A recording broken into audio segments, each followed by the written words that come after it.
Hi, hello, and welcome to my channel, and happy December 1st. And since we are in a new month, it is time to talk about the new book releases that are going to be coming out in December. This month actually has a lot of really fun books coming out, and I'm very excited about them. So without further ado, let's get into it.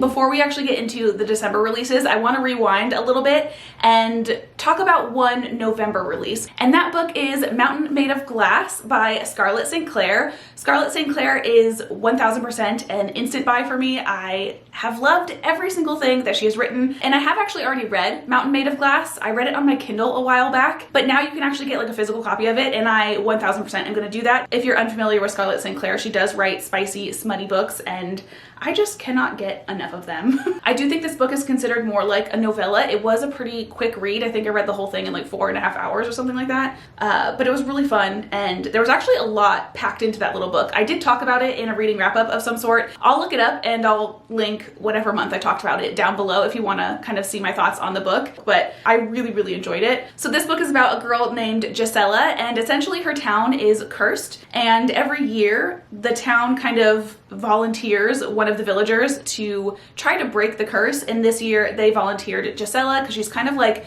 the black sheep of the town. It's Gisela's turn to save her town by killing the toad that lives at the bottom, except the toad is not a toad at all. He is an elven prince under a curse of his own, and upon his death his brothers come for Gisela, seeking retribution. And essentially the brothers agree to send her off to like the meanest of the bunch, and a spicy, smutty romance blooms from there. So that's the first one. That one was released on November 28th. Again, it's already out, so you can get it. I will leave all of the books that I talk about linked down below. Now let's go ahead and move on to the actual December reads. And there are going to be several different release dates. Typically with these videos, what I've noticed so far is there's usually only like 2 specific release days every month. But for this one, we actually have 5 different release dates. And I'm actually wondering if that's because it's December and people are shopping for Christmas, so they're kind of like spreading them out more. Who knows? But the first release date that we have is December 5th, so we have a few days to kind of get yourself prepared if any of these books kind of tickle your fancy. The first one is one that I have been waiting for months, and I will definitely be getting it the day that it comes out, and that is Serpent and the Wings of Night. This one is a re-release. I don't know why it's being re-released. I'm assuming it's because it got picked up by a publisher or something, but basically it came out a while ago. I heard a bunch of good things about it, got really excited, went to go get it, and then realized I couldn't anymore.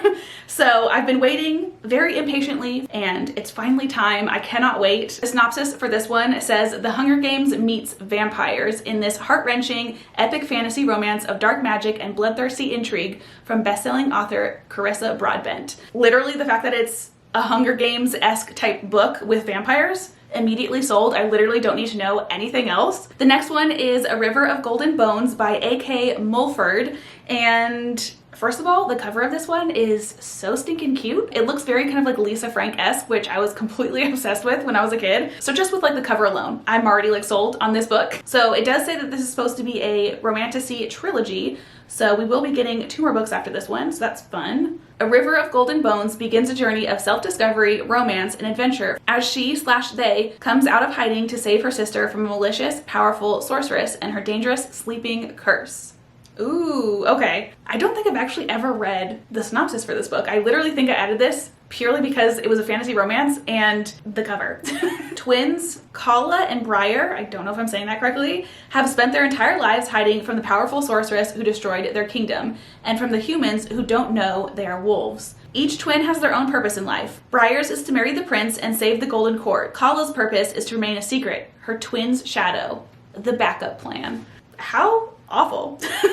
The synopsis also mentioned the fact that Kala's best friend, like childhood friend, is her sister Briar's betrothed, and that they had a plan and it went awry. So I am super intrigued by this book. The next book that I have is another fantasy romance, but I do think that this one is kind of more on the smutty side. I'm not 100% sure, but the synopsis made it sound like it could be smutty, so I'm going out on a limb. I don't really know. Don't hold me to it. Anyway, and it is also the third book in a series, and it's a totally new series to me. I've never heard of it, but it's called Beasts of the Briar. First book is called Bonded by Thorns. The second is Woven by Gold, and the one actually being released this month is called Forged by Malice by Elizabeth Helen. And I'm actually going to go ahead and read the synopsis for the first book because, again, this is a brand new book series to me, and also I don't want to give away any kind of spoiler for myself or for you if this is also new to you.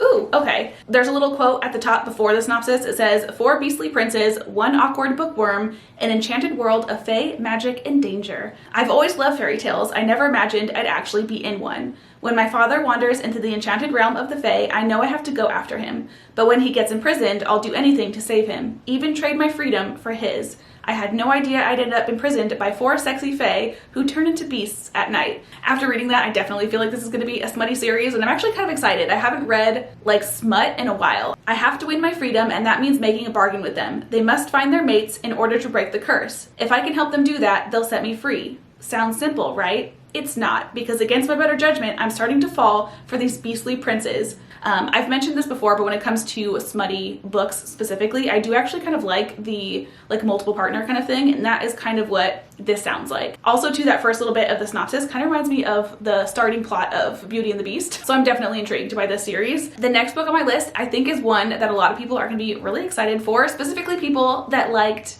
Magnolia Parks, and personally is one of the ones that I'm kind of the most intrigued by, and that is Never by Jessa Hastings. So this is actually a Peter Pan retelling, and I am very intrigued. I don't know if this is going to be fantasy or not. It doesn't really say, but the synopsis does mention Peter as Peter Pan, and it does reference Neverland. So if it is fantasy, I think that'll make it even more fun because it'll be something different, I think, from her. I'm not like super familiar with Jessa Hastings. The only thing that I know of that she's written is the Magnolia Parks series. So if that is the only thing she's written, this is kind of something different from her, and I'm excited. The next book that I have is the last romance novel for the December 5th releases, and that book is The Gentleman's Gambit, which is the 4th book in the League of Extraordinary Women series, which I have not read any of the books in, but I see them around a lot, and the covers are really cute, and it's definitely a series that I don't think I'm going to get into this year, but probably next year at some point. It looks like it might be a series that's kind of like not a continuous story, if that makes sense. Like it's all within the same world, but like the books themselves talk about different people, which I've actually come to really enjoy. When I first started my channel, I actually remember talking about in one of my earlier videos that I didn't like when books did that, but now it's something that I actually do really like.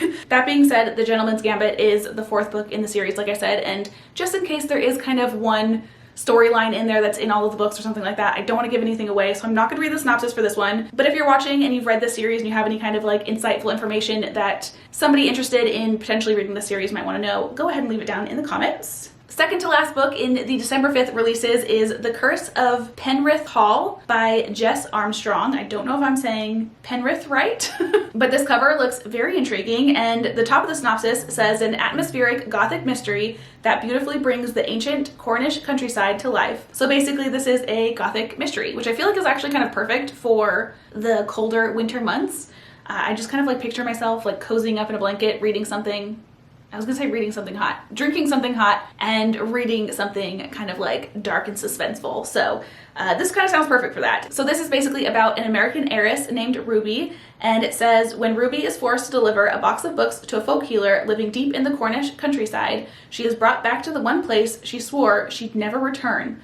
A more sensible soul would have delivered the package and left without rehashing old wounds, but no one has ever accused Ruby of being sensible. Thus begins her visit to Penrith Hall. And it looks like Penrith Hall is the home of one of her friends, and her husband, Edward, turns up dead, and they have to kind of figure out what happened to him. And then the very last book that we have for December 5th is The End of the World is a Cul-de-sac, and I think this is a collection of short stories. I don't know if they're fictional or not. In these visceral, stunningly crafted stories by the author of the much-acclaimed Trespasses, women's lives are etched by poverty, material, emotional, sexual, but also splashed by beauty, sometimes even joy, as they search for the good in the cards they've been dealt.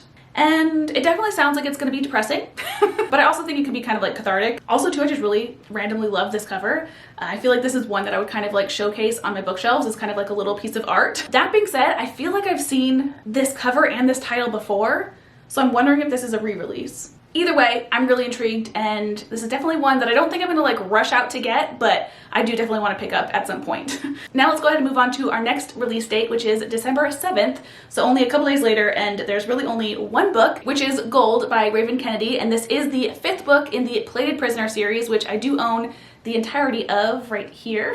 And I have said that I was going to read it like so many times this year. I still have not done so, but I definitely plan to do that this month, which honestly, I don't know why I haven't picked it up yet, because I think it's like a Greek mythology like retelling, and it's a spicy fantasy romance. So like, why haven't I picked it up? I don't know. We have 3 more books for the entirety of this video, and they each have different release days, so I'm just gonna go book by book. The next one that we have is Death in the Dark Woods, and this is a thriller slash like mystery, and it's gonna be released on December 12th. And again, the cover really drew me to this one. I just think it looks so fun. It says, a potential Bigfoot sighting is linked to a vicious murder, but skeptical cryptozoologist Morgan Carter is on the case in this new Monster Hunter mystery by USA Today bestselling author Annalise Ryan. So is this like a series?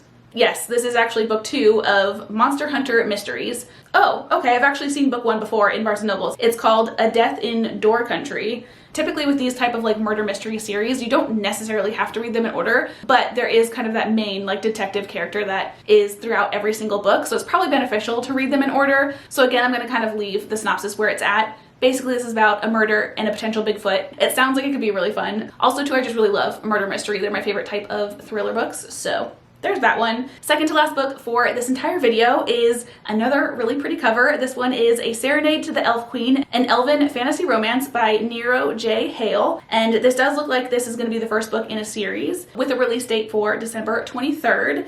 A Serenade to the Elf Queen is a fantasy romance trilogy featuring elements of enemies to lovers, arranged marriage, and a retelling of Beauty and the Beast. The book has strong language and scenes intended for mature audience. The synopsis doesn't give you much, if I'm honest, but it basically talks about an elven queen, a cruel fae king, and an immortal bloodthirsty vampire. And now we have the very last book for this video, which funny enough is one that I originally put on this list for other people because it's the second book in a series that I honestly didn't have much plans to read at all, but over this past weekend I read the first book and I am obsessed, and that is Divine Rivals. And I'm not going to really talk too much about Divine Rivals in this video because that's not really the point. And I am going to be talking about it quite a bit coming up soon because I'm going to talk about it in my reading wrap up, and then also I did read it during kind of like a reading vlog. But all we really need to know for this particular video is that I really liked it, and I cannot wait for the next book, which is Ruthless Vows, and that is going to be released on December 26th. Literally cannot wait. And obviously, again, because this is the second book in a series, I'm not going to read the synopsis because I don't want to give anything away. But yeah, if you're kind of hesitating to read Divine Rivals, definitely read it. It is so good. And with that, those are all of the December releases that I am personally excited for. Again, I will have all of the books mentioned linked in my description, and if there's any books that I missed and you're really excited for them that are going to be released in December, go ahead and leave them in the comments below. And with that, I think that's everything I have to say. I hope you guys have had the most amazing of days, and I will hopefully see you in my next one. Bye!